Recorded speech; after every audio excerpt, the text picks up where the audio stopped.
বৈদিক সভ্যতার ক্ষেত্রে আমরা যেটা পাই সেটা বেদকেন্দ্রিক সভ্যতা। এই বৈদিক সভ্যতার যারা স্রষ্টা অর্থাৎ আর্য, তাদের আদি বাসস্থান কোথায় ছিল এই নিয়ে 4টি মতবাদ রয়েছে।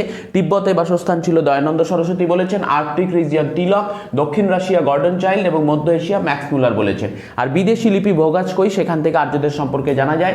বেদ শব্দের অর্থ হচ্ছে জ্ঞান, অপর নাম শ্রুতি, ও রচনাকাল হচ্ছে ঋগ্বেদ 1500 থেকে 1000 খ্রিস্টপূর্বাব্দ এবং তার পরবর্তী যে বেদগুলো রয়েছে সাম, যজু, অথর্ব সেটা নবম শতকে।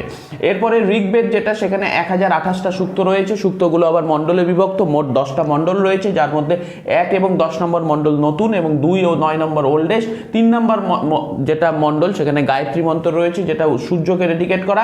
নবম মণ্ডলে রয়েছে সোম সম্পর্কে, আর দশম মণ্ডলে পুরুষ সূক্ত, যেখান থেকে চতুর্বর্ণ প্রথা নেওয়া হয়েছে।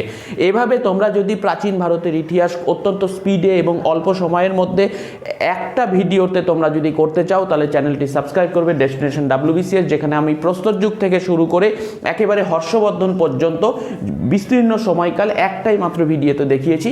তো তোমরা চ্যানেলটা সাবস্ক্রাইব করো ডেস্টিনেশন WBCS, তোমরা পেয়ে যাবে সুন্দর একটা ভিডিও এক্সামের আগে রিভিশন দেওয়ার জন্য। ভালো থাকবে, টাটা।